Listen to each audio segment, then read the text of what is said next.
എൻ്റെ ചോദ്യം, ഇവിടെ ഖുർആനും ഹദീസും മാനദണ്ഡമാക്കി പ്രബോധനം ചെയ്യുന്ന KNM മർക്കസുദ്ദാവ വിഭാഗങ്ങളെ നിങ്ങൾ പലപ്പോഴായിട്ട് ഹദീസ് നിഷേധികളെന്ന് വിളിക്കുന്നത് കണ്ടിട്ടുണ്ട്. അപ്പം അത് എന്തുകൊണ്ടാണ് അങ്ങനെ? ഏതൊക്കെ ഹദീസുകളാണ് ഈ വിഭാഗങ്ങൾ നിഷേധിക്കുന്നത്? അതിൻ്റെ തെളിവായിട്ട് നിങ്ങൾ ഏതെങ്കിലും പ്രസിദ്ധീകരണം ഉണ്ടെങ്കിലൊന്ന് അറിയിച്ചാൽ നന്നായിരുന്നു. മുജാഹിദ് പ്രസ്ഥാനത്തിൻ്റെ പേരിൽ അറിയപ്പെടുന്ന ചില സംഘങ്ങൾ, അവരെ കൂടി യഥാർത്ഥ മുജാഹിദുകൾ ഹദീസ് നിഷേധികളാണ് എന്ന രൂപത്തിൽ പറയാറുണ്ട്. എന്താണ് അങ്ങനെ പറയാൻ കാരണം, അതിനെന്താ തെളിവ് എന്നാണ് ചോദ്യത്തിൻ്റെ മർമ്മം. അവർ തന്നെയും സമ്മതിക്കുന്നുണ്ട് സ്വഹീഹായ എല്ലാ ഹദീസും ഞങ്ങൾ സ്വീകരിക്കൂല എന്ന്. അവർ തന്നെയും ധാരാളം സ്ഥലത്ത് പ്രസംഗിച്ച ഒരുപാട് പ്രഭാഷണങ്ങളും എഴുതിയ ധാരാളം ലേഖനങ്ങളും പുസ്തകങ്ങളും ആ വിഷയത്തിൽ ലഭ്യമാണ്. അപ്പം അവർ സ്വയം സമ്മതിക്കുന്നു.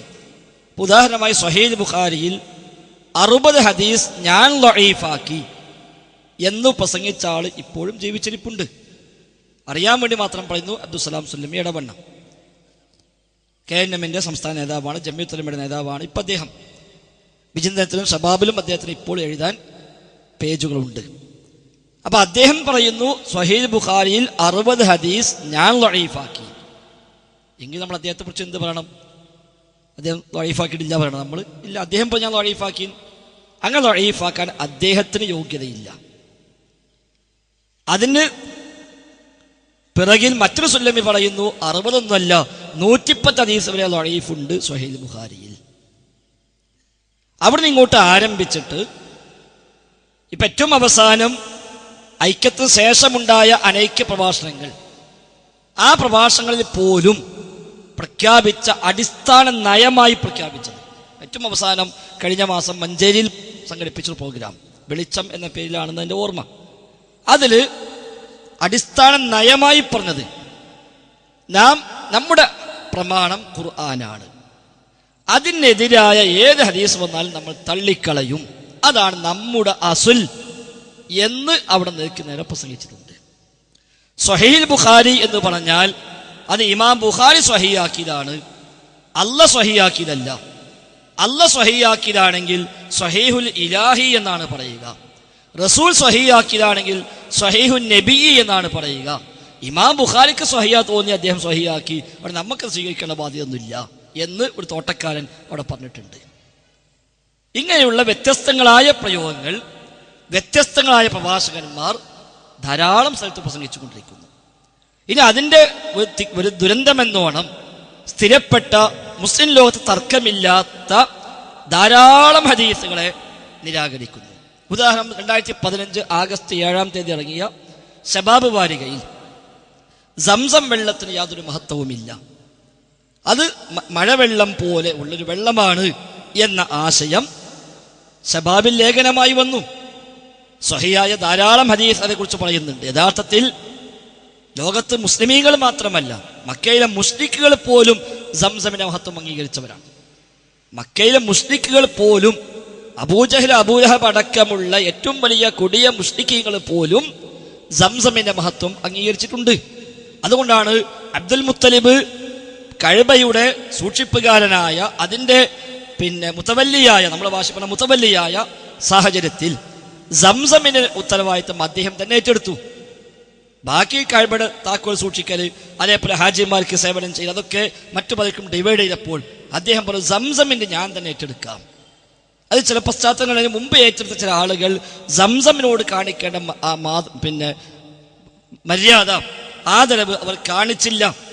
അതുകൊണ്ട് സംസം വെള്ളം ഇടക്കാലത്ത് ആ കിണർ തന്നെയും മൂടിപ്പോയിരുന്നു. സംസമിന്റെ കിണർ തന്നെയും ഇല്ലാതായി പോയി.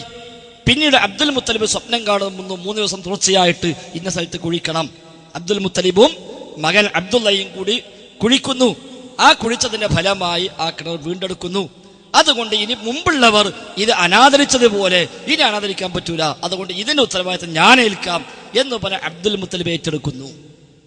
പക്ഷെ ആ സംസം വെള്ളത്തിന് ശബാബിൽ ലേഖനം വന്നു, സംസം വെള്ളം രോഗശമനിയോ, സംസം വെള്ളം രോഗശമനിയോ എന്ന പേര് 2015 ആഗസ്റ്റ് 14, 7 ഹജറുൽ അസ്വദാണ്, 14 സംസം വെള്ളമാണ്. ഡേറ്റ് ആണ്ടുകൂടെ മാറിയതാണ്. അപ്പൊ 2015 ആഗസ്റ്റ് 14 ശബാബിൽ സംസം വെള്ളം രോഗശമനിയോ എന്നൊരു പറയാം. മുഹമ്മദ് നബി സ്വല്ലല്ലാഹു അലൈഹി വസല്ലമക്ക് ഹാരിസ് എന്ന പേരിൽ ഒരു കുടുംബ ഡോക്ടർ ഉണ്ടായിരുന്നു. അവിടുന്ന് തനിക്കും ഭാര്യമാർക്കും കൊമ്പ് വെപ്പിക്കുകയും അതിന് കൂലി കൊടുക്കുകയും ചെയ്യാറുണ്ടായിരുന്നു. അവിടുന്ന് പല രോഗികൾക്കും ശമനത്തിന് തേൻ കുടിക്കാൻ ഉപദേശം നൽകാറുണ്ട്. എന്നാൽ രോഗശമനത്തിന് സംസം വെള്ളം കുടിച്ചതോ കുടിക്കാൻ ഉപദേശിച്ചതോ ഒറ്റ ഹദീസിലും പറയുന്നില്ല. ശരിയല്ല. ഹദീസിൽ പറഞ്ഞിട്ടുണ്ട് അത് രോഗത്തിനുള്ള ശമനമാണ്. ഇത് തന്നെയും ഹദീസിലുണ്ട്. അപ്പൊ ആ ഹദീസിനെ തള്ളുന്നു. എന്നിട്ടോ നബിയുടെ മരണവേളയിൽ പോലും സ്വഹാബിമാർ വളരെ കയ്പുള്ള ഒരു തരം മരുന്നാണ് നബി സ്വല്ലല്ലാഹു അലൈഹി വസല്ലമക്ക് നൽകിയിരുന്നത്. ആ ഒരു മരുന്ന് നൽകിയതുകൊണ്ട് സംസം പുണ്യമില്ലാന്ന് വരൂലല്ലോ. അപ്പൊ സംസവുമായി ബന്ധപ്പെട്ട ഹദീസിനെ മൊത്തം നിരാകരിക്കുന്നു. എന്നാൽ അതിന് പറഞ്ഞ ഹദീസിനെ കുറിച്ച് ഇല്ലാത്ത കുറെ ഊഹാപോഹങ്ങൾ വെച്ച് പൊടിപ്പുന്തങ്ങളും വെച്ച് പർവ്വതീകരിച്ചു പറഞ്ഞ് ആ ഹദീസുകളെ നിരാകരിക്കുന്നു. എന്നിട്ട് പറയാ സംസം വെള്ളം അനുഗ്രഹീതമായ വെള്ളമാണ്, അത് വിശപ്പിന് ഭക്ഷണമാണ് എന്ന് നബി സ്വല്ലല്ലാഹു അലൈഹി വസല്ലം പറഞ്ഞത് മാത്രമാണ് സ്ഥിരപ്പെട്ടത്. അനുഗ്രഹീത വെള്ളമാണ്, വിശപ്പിന് ശമനമാണ്, അത് മാത്രമാണ് സ്ഥിരപ്പെട്ടത്. മഴവെള്ളത്തെ സംബന്ധിച്ച് അനുഗ്രഹീത വെള്ളമാണെന്ന് സൂറത്തുൽ ഖാഫിൽ പറയുന്നുമുണ്ട്. അപ്പൊ അനുഗ്രഹീത വെള്ളം എന്നേ ഉള്ളൂ, അതുകൊണ്ട് പ്രത്യേകിച്ചൊന്നുമില്ല. അത് മഴവെള്ളം അനുഗ്രഹീതമാണ്, ബർക്കത്തുള്ള വെള്ളം, മുബാറക്, അനുഗ്രഹീതമായ വെള്ളം. ബർക്കത്ത് ഒരു 10 വസ്തുവിൽ ബർക്കത്തുണ്ട് ഹദീസിലോ ആയത്തിലോ വന്നാൽ ആ 10 ബർക്കത്തും 10 കോണത്തിലായിരിക്കും. ആ ബർക്കത്തോണ്ട് തേടുക ചില മനുഷ്യമതമായിട്ടുണ്ട്. ഒരു കൂടി മനസ്സിലാക്കാൻ വേണ്ടി പറയാണ്, അങ്ങനത്തെ തേട്ടമില്ല. ഹക്കജാഹ് ബർക്കത്തോണ്ട് തേടുക, മൊയ്തീൻ ശൈഖിന് ഹക്കജാഹ് ബർക്കത്തോണ്ട്, അമ്പിയാക്കളെ ഹക്കജാഹ് ബർക്കത്തോണ്ട്, അങ്ങനത്തെ ഒരു ഏർപ്പാടില്ല. ഇപ്പൊ സംസം വെള്ളം ബർക്കത്തുണ്ട് ഹദീസിൽ വന്നതാണ്. പഠിച്ചോനെ സംസം വെള്ളത്തിനെ ബർക്കത്തോട് ഞാൻ തേടുന്നു എന്ന് നമ്മൾ തേടുന്നില്ലല്ലോ. ഖുർആൻ ബർക്കത്തുള്ളതാണ്, പഠിച്ചോനെ ഖുർആന്റെ ബർക്കത്തോട് ഞാൻ ചോദിക്കുന്നു എന്ന് പറയാറില്ലല്ലോ.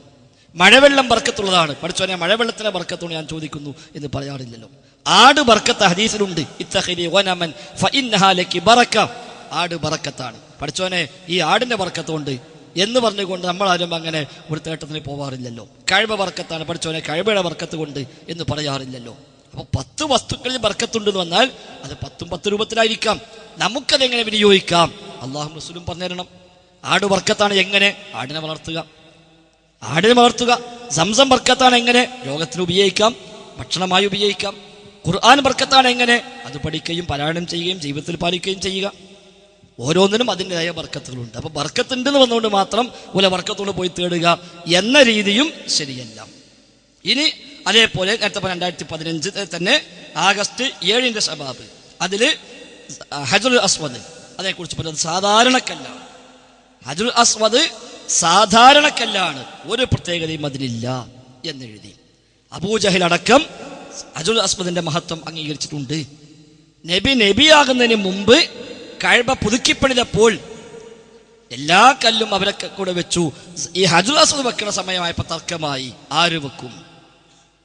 എന്തിനു തർക്കം? എല്ലാ കല്ലും പോലെ ആ കല്ലും ഒരു കല്ലാണെങ്കിൽ അതും വെച്ച് പോയാൽ മതിയല്ലോ. അവിടെ തർക്കം, അത് ഞങ്ങൾ വെക്കും എന്ന് എല്ലാവരും അവകാശവാദം. അവസാനം മദ്യം പറയാൻ ഒരാളെ ചുമതലപ്പെടുത്താൻ ഉദ്ദേശിച്ചു. ആദ്യം കടന്നു വരുന്ന ആള് തീരുമാനം പറയട്ടെ. ആദ്യം കടന്നു വന്നത് അൽ അമീനായിരുന്നു, അന്ന് പ്രവാചകരായിട്ടില്ല. ആ അൽ അമീൻ മദ്യം പറഞ്ഞു. അദ്ദേഹം തന്റെ മുണ്ട് വിരിച്ചു, കല്ലതിലേക്ക് വെച്ചു, എല്ലാവരോടും കൂടി മുണ്ട് പിടിക്കാൻ പറഞ്ഞു. എല്ലാവരും മുണ്ട് പിടിച്ചു. നബി തങ്ങൾ ആ കല്ലെടുത്ത് ആ സ്ഥാനത്തേക്ക് വെച്ചു കൊടുത്തു. അപ്പൊ അവർക്ക് പോലും അറിയാം ഈ കല്ലിന് മഹത്വമുണ്ട്. ഷിയാക്കൾക്കറിയാം ഈ കല്ലിന് മഹത്വമുണ്ട്. ഇവിടെ എല്ലാ ഖുറാഫാത്തും കൊണ്ടുവന്ന ഷിയാക്കളാണ്. നബിദിനാഘോഷം ഷിയാക്കൾ കൊണ്ടുവന്നതാണ്, ജാറങ്ങൾ ഷിയാക്കൾ കൊണ്ടുവന്നതാണ്, ഇസ്തിഗാസ ഷിയാക്കൾ കൊണ്ടുവന്നതാണ്, മാലമൗലൂദ് ഷിയാക്കൾ കൊണ്ടുവന്നതാണ്. ഇങ്ങനെ തുടങ്ങിയ എല്ലാ ഖുറാഫാത്തും ഷിയാക്കൾ കൊണ്ടുവന്നതാണ്. അപ്പൊ എല്ലാവർക്കും അറിയാം, തർക്കമില്ലാത്ത വിഷയമാണ്. ആ ഷിയാക്കൾക്ക് പോലും വിശ്വാസമുണ്ട് ഹജറുൽ അസ്വദിന് മഹത്വമുണ്ട്. ഹിജറ 300കളിൽ ഷിയാക്കളിലെ ഏറ്റവും വലിയ ഉഗ്രവാദികളായ ഫാത്തിമികൾ, അവരാണ് നബിദിനാഘോഷം തുടങ്ങിയവർ. അവരാണ് ഹജറുൽ അസ്വദ് കട്ടുകൊണ്ടായ മനുഷ്യന്മാർ. ഇപ്പൊ ചില മനുഷ്യന്മാർ മുടിയൊക്കെ കൊണ്ടുവരുന്നുണ്ട്. അന്ന് അതിനേക്കാൾ ഊക്കില് അന്ന് ഹജറുൽ അസ്വദ് കട്ടുകൊണ്ടുപോയി അവർ കഅബയിൽ നിന്ന്. അപ്പൊ അതിനൊരു മഹത്വം ഇല്ലാതാണെങ്കിൽ കട്ടുണ്ടാകാൻ വരുമല്ലോ. വേറെ കല്ലൊന്നും കൊണ്ടുപോയിട്ടില്ലല്ലോ. ധാരാളം ഹദീസുകളിൽ അതിന്റെ മഹത്വം പറഞ്ഞിട്ടുണ്ട്. എന്നാൽ ഹജറുൽ അസ്വദിന് മഹത്വമില്ല എന്ന് 2015 ആഗസ്റ്റ് 7 ശബാബിൽ നേരെ എഴുതിയിരിക്കുന്നു. യാതൊരു പ്രത്യേകതയുമില്ല എന്നും ഹജറുൽ അസ്വദ് ഒരു സാധാരണ കല്ലാണ്. കണ്ടോ, ഹജറുൽ അസ്വദ് ഒരു സാധാരണ കല്ലാണ് എന്ന് മാത്രമല്ല അതിനെ ചുംബിക്കുന്നവരെ അത് അറിയുകയില്ല. തവാഫ് ചെയ്യുമ്പോൾ അത് ചുംബിക്കുന്നവർക്കും തൊട്ടുമുത്തുന്നവർക്കും ആംഗ്യം മാത്രം കാണിക്കുന്നവർക്കും ഈ സന്ദർഭത്തിൽ ഖലീഫ ഉമറിനുണ്ടായ മനസ്ഥിതി മാത്രമേ ഉണ്ടാകാൻ പാടുള്ളൂ. ഈ കല്ല് ഇപ്രകാരമെല്ലാം ചെയ്യുന്നവർ അറിയുമെന്നും ഇവർക്ക് വേണ്ടി സാക്ഷി നിൽക്കുമെന്നും വിശ്വസിക്കുന്നത് ശിർക്കാകുന്നു. ശബാബിൽ എഴുതിയതാണ്. അപ്പൊ ഹദീസ് നിഷേധം ഒരാൾ എഴുതിയാൽ പിന്നെ ഓരോ പേര് നമ്മൾ മാറ്റം നിൽക്കേണ്ട ആവശ്യമില്ലല്ലോ. അവർ തന്നെയും സമ്മതിക്കുന്നു ഈ ഹദീസ് ഒന്നും എടുക്കൂല. ദജ്ജാലിനെ കുറിച്ച് ചേകന്നൂർ പണ്ട് പറഞ്ഞു ദജ്ജാലില്ല. ദജ്ജാലിനെ മുമ്പിൽ പുതിയ കുറച്ച് വ്യാഖ്യാനങ്ങൾ പറഞ്ഞു. സമാനമായ വ്യാഖ്യാനങ്ങൾ ശബാബിൽ വന്നു. ദജ്ജാലിനെ കുറിച്ച് ചേകന്നൂർ പറ്റപ്പരേസ്റ്റ് ഒഴിവാക്കി.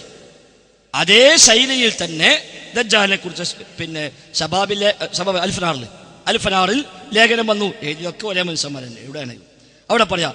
എന്നാൽ ചില പണ്ഡിതന്മാർ മസീഹുദ് ദജ്ജാൽ സീഡി വിറ്റ് കാശുണ്ടാക്കുവാൻ വേണ്ടി വിശ്വാസം ഉപകാരപ്പെടാത്ത ദുഷ്ടന്മാർ മാത്രമുണ്ടാകുന്ന കാലത്ത് വരുമെന്ന് പറയപ്പെടുന്ന വൈരുദ്ധ്യം നിറഞ്ഞ ഹദീസിൽ പറയപ്പെടുന്ന ദജ്ജാലിനാണ് പ്രാധാന്യം നൽകി ജനങ്ങളെ ഭയപ്പെടുത്തുന്നതും അന്ധവിശ്വാസങ്ങളിൽ അവരെ തളച്ചിടുവാൻ ശ്രമിക്കുകയും ചെയ്യുന്നത്. യഥാർത്ഥത്തിൽ ഇവരും മസീഹുദ് ദജ്ജാലുകളെ ഇനത്തിൽപ്പെട്ടവരായിരിക്കില്ലേ? അപ്പൊ ആ സീഡി ഇറക്കുന്നവരൊക്കെ മസീഹുദ് ദജ്ജാലാണ്. ഓലൊക്കെ അതിന്റെ ബാക്കിയാണ്. കഴിഞ്ഞില്ല. ഇതിന് അവസാനം പറയാം. ദജ്ജാലിനെ കുറിച്ച് യാതൊരു സൂചനയും വിശുദ്ധ ഖുർആൻ നമുക്ക് നൽകുന്നുമില്ല.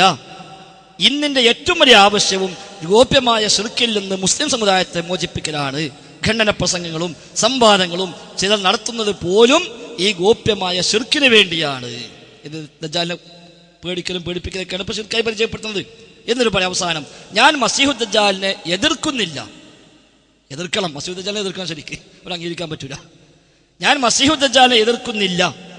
എക്കാലത്തും സത്യവും അസത്യവും കൂട്ടിക്കലർത്തി അവതരിപ്പിക്കുന്ന പണ്ഡിതന്മാർക്കും ജ്യോത്സ്യന്മാർക്കും ശക്തികൾക്കും കലകൾക്കും എല്ലാം തന്നെ പറയുന്ന പേരാണ് മസീഹുദ് ദജ്ജാൽ എന്നുള്ളതാണ് എൻ്റെ വിശ്വാസം. എല്ലാ കാലത്തുമുള്ള പണ്ഡിതന്മാർ, ജ്യോത്സ്യന്മാർ, അതേപോലെ കലകള്, ഇതിനൊക്കെ മസീഹുദ് ദജ്ജാൽ എന്ന് പറയാം. ഞാൻ നമസ്കാരത്തിൽ മസീഹുദ് ദജ്ജാലിന്റെ തിന്മയിൽ നിന്ന് രക്ഷ തേടാറുണ്ട്. അതേത് മസീഹുദ് ദജ്ജാല? ജ്യോത്സ്യന്മാര്, കലകള്, അതേപോലെയുള്ള പണ്ഡിതന്മാര്, അവരെ ചെറുന്ന് കാക്കണമെന്ന മൂപ്പ ഉദ്ദേശം.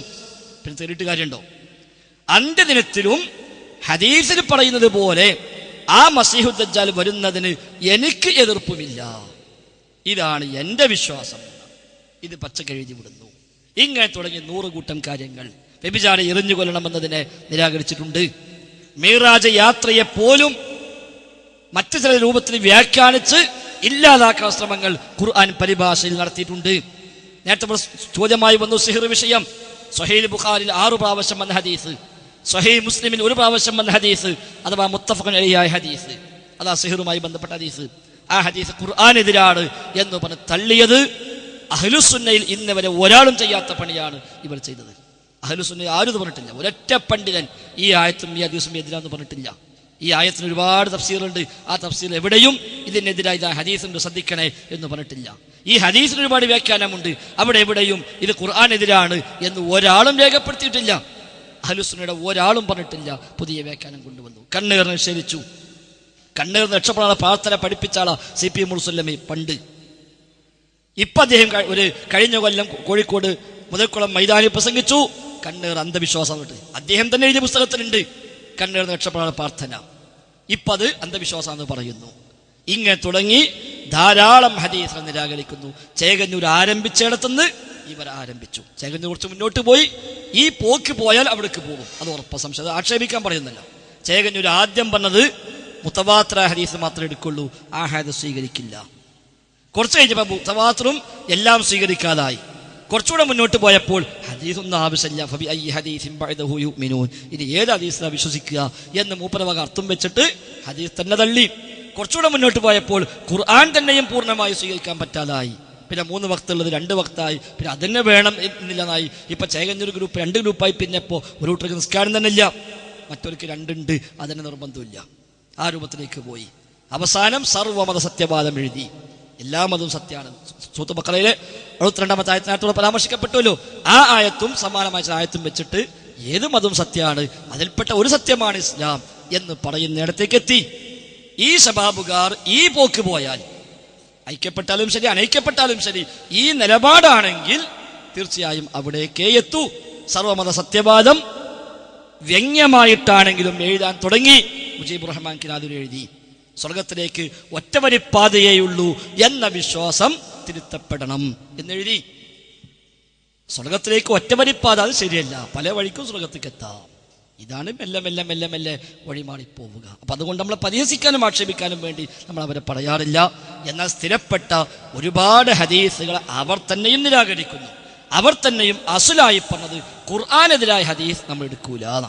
ഞങ്ങൾ പറയുന്നത് ഖുർആനെതിരായ ഹദീസ് ഇല്ല, അങ്ങനത്തെ വിഷയമേ ഇല്ല. ഖുർആനും ഹദീസും എതിരാവുക എന്ന ഒരു വിഷയം തന്നെ ഇല്ല.